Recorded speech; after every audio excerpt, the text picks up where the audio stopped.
الشمس والقمر بحسبان والنجم والشجر يسجدان والسماء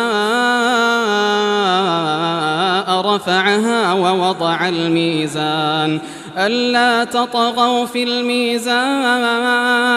وأقيموا الوزن بالقسط ولا تخسروا الميزان والأرض وضعها للأنام فيها فاكهة